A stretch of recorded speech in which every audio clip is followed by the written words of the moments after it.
Friends, I am Shahid Iqbal Khan उर्फ मिंटू सरार high school Siddhapura. पिछले class में मैंने कुछ समाकलन के प्रश्नों को हल किया था और यह भी बताया था कि जब हम अगले क्लास में आएंगे तो डिफरेंट इंटीग्रेशन से संबंधित कुछ प्रश्न होंगे जो एनसीईआरटी की किताब में 7.9 में दिए गए हैं। तो इस प्रकार के प्रश्नों को बनाने में सबसे पहले यहाँ देखा जाए कि यहाँ a से b यदि fx dx होता है fx dx तो इसका समाकलन जो हो गया वह इस प्रकार से fx हो गया fx और यह लोअर लिमिट है a और अपर लिमिट है b। यहाँ पर fb माइनस क्या चीज fa ये सॉल्यूशन हो जाता है। इस प्रकार के प्रश्नों में कोई नियत राशि नहीं जोड़ दी जाती है। नियत राशि केवल इंडेफिनिट इंटीग्रेशन में होता है, डेफिनिट इंटीग्रेशन में नहीं होता है। इंडेफिनिट इंटीग्रेशन और डेफिनिट इंटीग्रेशन में यह अंतर है कि इंडेफिनिट इंटीग्रेशन में सीमाओं का ज्ञान नहीं होता, ये लिमिट नहीं दिया होता है, जबकि डेफिनिट इंटीग्रेशन में लिमिट दिया होता है। अक्सर फिजिक्स के प्रश्नों को जब हम हल करते हैं तो उसमें लिमिट दिया होता है।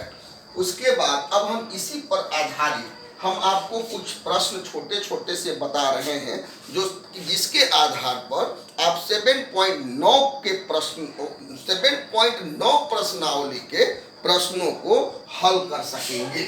पहला क्वेश्चन हम लेते हैं, जैसे नंबर 1 में इंटीग्रेशन 1 से 2 x dx, जैसा कि हम पहले यहाँ करते आए हैं।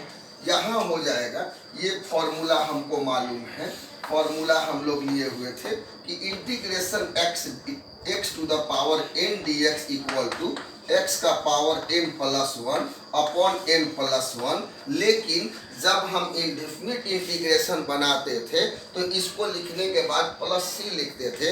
इसमें चूंकि डेफिनिट इंटीग्रेशन है इसलिए हमें c का नियत पद का यूज नहीं करना है। तब यहाँ x to the power 1 plus 1 upon 1 plus 1 और फिर यहाँ पर यह लोअर लिमिट हो गया 1 और अपर लिमिट हो गया 2। अब यहाँ हम देखते हैं कि 1/2 हमारा बाहर हो जाता है, ये हो जाता है x स्क्वायर और फिर 1 और क्या चीज 2। अब हमें 1/2 यहाँ ऐसे कर दिए, यहाँ पर 2 का स्क्वायर हो गया माइनस क्या चीज 1 का स्क्वायर हो गया।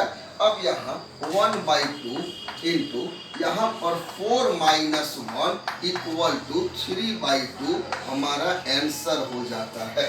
जैसे यहाँ 1/2 x स्क्वायर, और जब यही प्रश्न लिमिट में नहीं रहता था, डिफिनिट में नहीं होता था, तो हम लोग यहाँ 1/2 x स्क्वायर करके और प्लस c कर देते थे और लिख देते थे कि where c is a constant of integration. अब हम इस पर अगला प्रश्न फिर लेते हैं। जैसे यहाँ पर जैसे अगला क्वेश्चन है, इसी प्रकार से हम क्वेश्चन ले लेते हैं। जैसे अगला क्वेश्चन हम लेते हैं इंटीग्रेशन 1 से 2 x square plus 2x plus 3 और फिर dx कर देते हैं।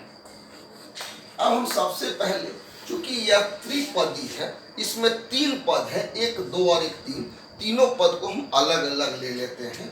यहाँ पर इस प्रकार से 1 से 2 x स्क्वायर dx प्लस 1 से 2 2x dx प्लस 1 से 2 यहाँ पर 3 और क्या चीज dx हो जाता है। अब यहाँ इसका जो है ये x का पावर 2 प्लस 1 अपॉन 2 प्लस 1, फिर यहाँ से यह 1 और क्या चीज 2 हो जाएगा, प्लस यहाँ पर हम 2 को बाहर कर देते हैं।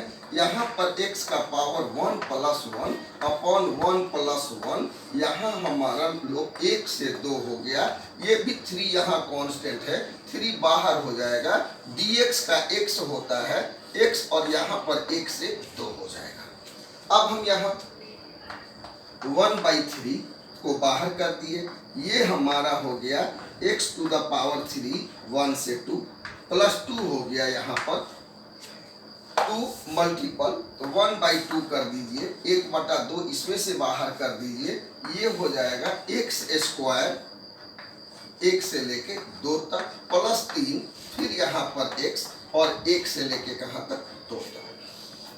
अब हम इस 2 को 2 से कटा दिए, 1/3 हो गया। अब हम x के जगह पर पहले अपर वैल्यू रखते हैं 2 का पावर क्यूब माइनस 1 का पावर क्यूब। उसके बाद अब यहाँ 1 को लिखना कोई ज़रूरी नहीं है, क्योंकि 1 is the identity uniquely element of multiplication होता है। अब हम 1 को छोड़ दिए तो यहाँ पर 2 का स्क्वायर माइनस 1 का स्क्वायर हो गया प्लस 3 इंटू एक्स के जगह पर 2 माइनस 1 हो गया।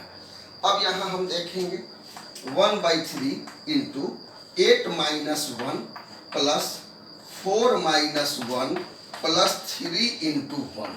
अब यहाँ क्या होगा 7/3 प्लस 4/3 प्लस क्या चीज 3 इक्वल टू 7/3 प्लस 6/1। अब हम यहाँ 3 को एलसीएम ले लिए, 7 प्लस 18 हो जाएगा इक्वल टू 25/3। इस प्रश्न का सॉल्यूशन हो जाता है। तो इसमें कोई भी हमें अलग से फॉर्मूला यूज नहीं करना है, सिर्फ लिमिट रखने का ज्ञान होना चाहिए। जैसा हम 7.1, 7.2, 7.3 में जिन जिन फॉर्मूलाओं का उपयोग किए हैं उन्हीं सब फॉर्मूला का उपयोग होगा, उसके लिए कोई चेंज नहीं होगा। फर्क बस इतना होगा कि उसमें लिमिट नहीं था तो हम उत्तर में एक नियत राशि जोड़ देते थे, इसमें लिमिट दिया हुआ है, यह डिफिनिट इंटीग्रेशन है, इसमें एक निश्चित राशि प्राप्त होती है जो कि यहाँ प्राप्त हुआ है। इस प्रकार से फिर अब हम अगला क्वेश्चन लेते हैं। जैसे अगला क्वेश्चन जैसे इंटीग्रेशन हम a से b ले लिए और यहाँ पर है 1/x dx, 1/x dx है। तो सबसे पहले हम देखेंगे कि इसमें तो 1/x dx का सूत्र होता है log x होता है, log x हो गया। मेरा लोअर लिमिट जो है वह a है और अपर लिमिट जो है b है। अब यहाँ पर हमें x के जगह पे अपर लिमिट को पहले लिखना है log b माइनस क्या चीज log a।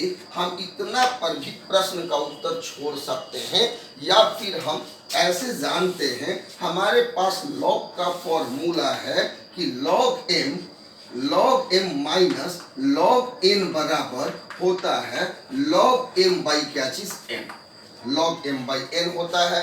तो यहाँ पर m का काम b कर रहा है और n के जगह पर a है, तो मेरा आंसर जो हो जाएगा वह log b बाई a होगा। यह मेरा आंसर हो जाता है। इस प्रकार से भी 7.9 एक्सरसाइज में कुछ प्रश्न दिए हुए हैं जिनका सॉल्यूशन इसी बेस पे करना है। अब फिर हम अगला क्वेश्चन लेते हैं। जैसे यहाँ पर अगला क्वेश्चन है इंटीग्रेशन 0 से π/4 sin 2x dx। जैसे sin 2x dx है तो हमें मालूम है कि sin 2x का जो इंटीग्रेशन होता है वो माइनस cos 2x होता है। माइनस cos 2x/2 होगा, माइनस cos 2x/2 होगा। यहाँ पर यह 0 हो गया और यह हो गया π/4। यह लोअर लिमिट है, यह अपर लिमिट है। हम मालूम है कि इंटीग्रेशन sin x का जो होता है, इंटीग्रेशन sin x dx जो होता है, sin x dx बराबर माइनस cos x होता है। लेकिन यहाँ पर x में 2 से गुना है तो यह नियम के अनुसार यहाँ डिवीजन में 2 आ जाता है। अब यहाँ हम -1/2 को बाहर कर दिए। अब हम यहाँ cos 2x लिख दिए, फिर यहाँ हो गया 0 से π/4, फिर -1/2 cos 2 into π/4 minus cos 2 multiplication 0। अब हम देखेंगे यहाँ ये कैंसिल हो जाता है, -1/2 होता है, ये cos π/2 होता है, माइनस cos 0 होता है। मुझे मालूम है कि cos पाई बाई 2 का वैल्यू 0 होता है। cos 90 degree equal to 0 minus 1/2 0 minus cos 0 का मान 1 होता है, माइनस माइनस प्लस 1/2 मेरा आंसर हो जाता है। अब हम फिर इसी प्रकार से और भी प्रश्नों को लेते हैं जो अब हम अगला क्वेश्चन लेते हैं। अगला क्वेश्चन लेते हैं जिस प्रकार से इंटीग्रेशन क्वेश्चन, इंटीग्रेशन 0 से 1 e का पावर x dx। ये सब प्रश्न बहुत छोटे छोटे प्रश्न होते हैं और लेकिन विद्यार्थी स्टूडेंट्स जो है इन सब के मेथड पे ध्यान नहीं देते हैं। यहाँ पर मुझे मालूम है कि e के पावर x dx का डायरेक्ट फॉर्मूला e का पावर x होता है, यह हमारा 0 और क्या है 1 हो गया। तो ये जो हमारा लोअर लिमिट और अपर लिमिट रखना है, हमको x के जगह पे रखना है, e के जगह पे नहीं रखना है। जैसे यहाँ पहला हम अपर लिमिट रखेंगे, e का पावर 1 रखने के बाद हमें माइनस का चिन्ह देना होगा। उसके बाद फिर हम e का पावर 0 कर देंगे। e का पावर 1 का वैल्यू e होगा -1, क्योंकि e to the power 0 equal to 1 होता है। इस प्रकार से इस प्रकार के भी प्रश्नों को हल किया जाएगा। अब फिर हम अगला क्वेश्चन लेते हैं। क्वेश्चन इंटीग्रेशन 0 से pi by 2 sine square x dx। Sine square x dx जैसे 0 से पाई बाई 2 है, साइन स्क्वायर x dx है। साइन स्क्वायर x dx के लिए सबसे पहले हम यहाँ 2 से मल्टीपल करेंगे, 1/2 इंटीग्रेशन 0 से pi by 2 sine square x dx। हमें मालूम है कि 1/2 इंटीग्रेशन 0 से pi by 2 sine square x के जगह पर 1 माइनस कॉस 2x और फिर हम dx लिखेंगे। अब हम इनको अलग अलग करेंगे, जैसे 1/2 इंटीग्रेशन 0 से pi by 2 1 into dx minus 1/2 integration 0 से पाई बाई 2 cos 2x और फिर dx। अब हम देखते हैं यहाँ कि 1/2 आता है, यहाँ dx का वैल्यू x होगा, 0 से पाई बाई 2 होगा, माइनस 1/2 cos 2x का जो फॉर्मूला होगा वह होगा sin 2x अपॉन 2 और फिर 0 से पाई बाई 2। अब हम देखेंगे यहाँ 1/2 हम x के जगह पर पाई बाई 2 लिखेंगे अपर लिमिट, फिर -0 लिखेंगे लोअर लिमिट, -1/4 यहाँ 2 और 2 से मल्टीप्लीकेशन 1/4 हो गया। यहाँ लिखेंगे sin 2 multiple pi by 2 minus sin 2 multiple क्या चीज 0। अब हम देखते हैं यहाँ बराबर 1/2 मल्टीपल क्या चीज पाई बाई 2। अब यहाँ पाई बाई 2 बचता है, ये 2 से 2 कट गया, -1/4 साइन पाई माइनस साइन 0। तो साइन पाई मतलब साइन 180 डिग्री, साइन 180 डिग्री का भी वैल्यू 0 होता है और साइन 0 का भी वैल्यू 0 होता है, equal to pi by 4 minus 1/4 0 minus क्या चीज 0 equal to pi by 4 minus 0 equal to pi by 4। इस प्रश्न का सॉल्यूशन प्राप्त होता है।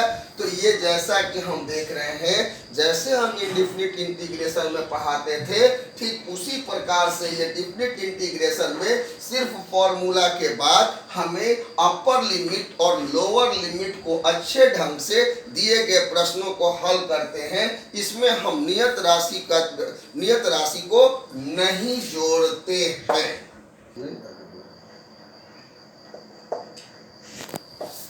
अब हम अगला प्रश्न लेते हैं, जैसे यहाँ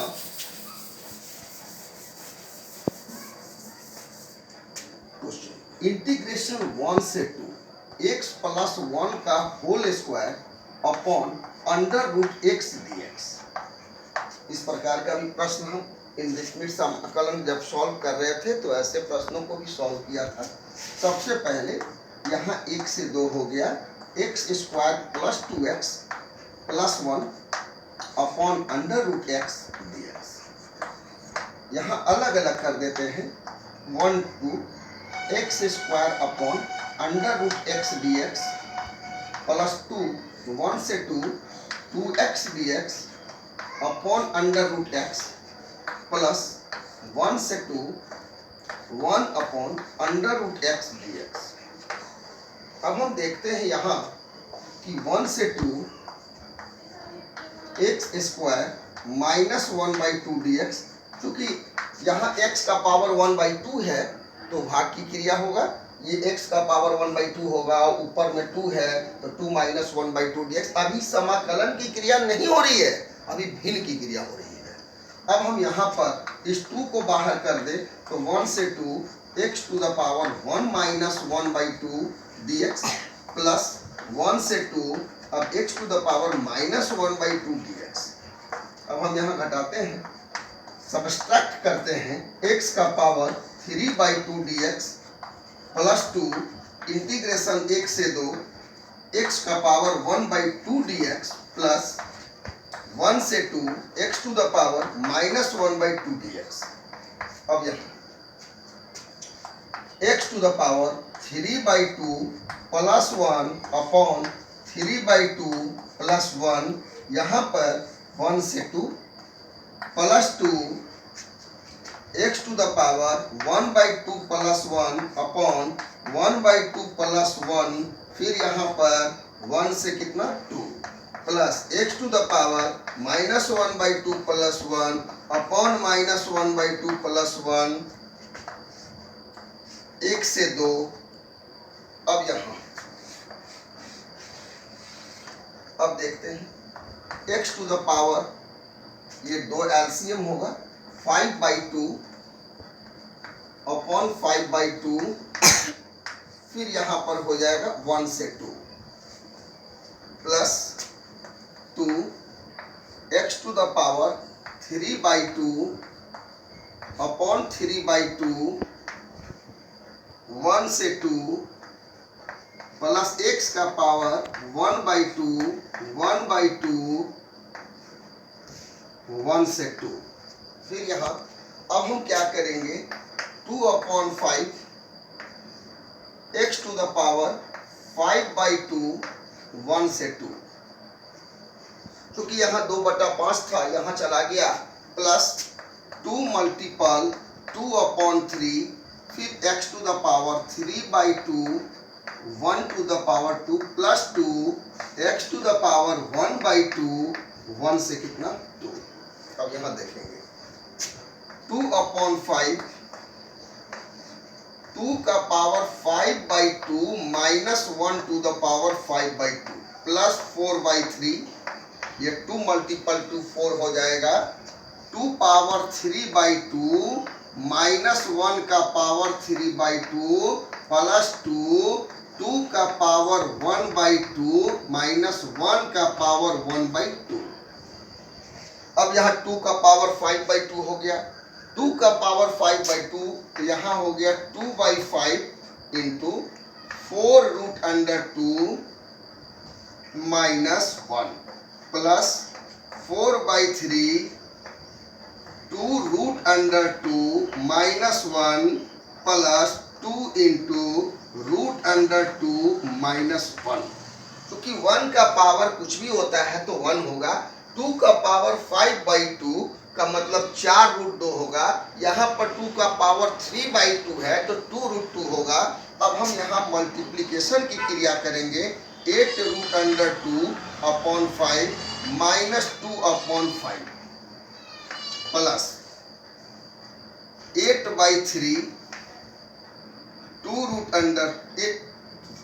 8√2 अपॉन 3 माइनस 4/3 प्लस 2√2 माइनस 2। अब हम सबका एलसीएम ले लेंगे, यहाँ इसके नीचे 1 छुपा है, इसके भी नीचे 1 छुपा हुआ है। यहाँ 5 और 3 का एलसीएम 15 होगा। तब यहाँ जब 15 होगा तो ये 24√2 माइनस 5 मल्टीपल 3 तो 3 मल्टीपल 2 6 होगा, प्लस 40√2 होगा, माइनस 20 होगा, प्लस 30√2 होगा, माइनस क्या चीज 30 होगा। अब हम देखेंगे अपॉन 15, 40 प्लस 30 70 टू 94√2 माइनस 56, यही मेरा आंसर प्राप्त होता है। अब हम एक क्वेश्चन लेते हैं, त्रिकोणमिति रेशियोज पर साइन और कॉस पर एक क्वेश्चन लेकर के मैं सॉल्व करता हूं। और यह प्रश्न जो होगा आज का अंतिम प्रश्न होगा, यह प्रश्न इस प्रकार से है। क्वेश्चन 0 से π/2 cos theta plus sine theta का होल स्क्वायर डी थीटा। यहाँ पर सिर्फ मेरा एक ही मकसद है कि जितने विद्यार्थी पहले प्रश्नों को सॉल्व कर चुके हैं उन्हें फॉर्मूला याद है या नहीं। इंडेफिनिट इंटीग्रेशन पर बने हुए प्रश्न के ही फॉर्मूलों का उपयोग होता है। डेफिनिट इंटीग्रेशन में केवल वैल्यू रखना समझना है। जैसा कि मैं बता रहा हूं, इन सभी प्रश्नों के आधार पर 7.9 के बहुत सारे प्रश्नों को हल किया जा सकता है। और यदि कोई प्रॉब्लम भी आता है तो फिर मैं नेक्स्ट क्लास में उसका समाधान कर दूंगा। आज के लिए यह अंतिम प्रश्न है। 0 से π/2 a plus b whole square cos square theta plus sine square theta plus 2 sine theta into cos theta. यहाँ पर ये इस प्रकार से हो गया डी थीटा। ये 0 से π/2 हो गया, 0 से π/2 cos square theta plus sine square theta 1, और ये साइन 2 थीटा हो गया, साइन 2 थीटा डी थीटा। अब हम अलग अलग कर देंगे। 0 से π/2 डी थीटा प्लस 0 से π/2 साइन 2 थीटा और फिर डी थीटा। अब हम देखते हैं यह डी थीटा का थीटा हो जाएगा 0 से π/2 प्लस साइन थीटा का साइन 2 थीटा का cos 2 थीटा 1/2 होगा, माइनस cos 2 थीटा बाई 2, 0 से π/2 हो गया। अब यहाँ पर हम वैल्यू रखते हैं π/2 माइनस 0, π/2 माइनस 0, यहाँ पर -1/2 बाहर हो गया। ये cos 2 थीटा 0 से π/2। अब हम वैल्यू रखेंगे बारी बारी से। Equal π/2 -1/2 cos 2 theta, cos 2 multiple theta के जगह पर हम π/2 रख देंगे, π/2। अब यहाँ पर माइनस cos 2 मल्टीपल 0, 2 मल्टीपल 0 हो गया। अब यहाँ π/2 -1/2, 2 से 2 कैंसिल हो गया। cos पाई का मान -1 होता है, और एक cos पाई का वैल्यू न रख करके पहले इसको लिख लेते हैं, cos pi minus cos 0।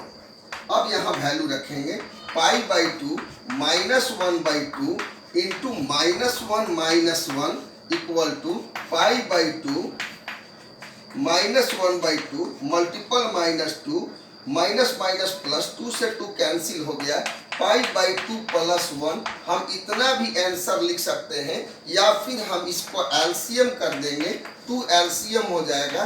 π+2 equal to 1/2 into π+2, यह भी सॉल्यूशन हो जाएंगे। अब हम जब अगले क्लास में मिलेंगे तो फिर हम आगे के प्रश्नों को हल करेंगे, और इसके बाद जो भी हमें समस्याएं उत्पन्न होंगी हम अगले क्लास में उसे हल करने का प्रयास करेंगे। तब तक के लिए नमस्कार, थैंक यू।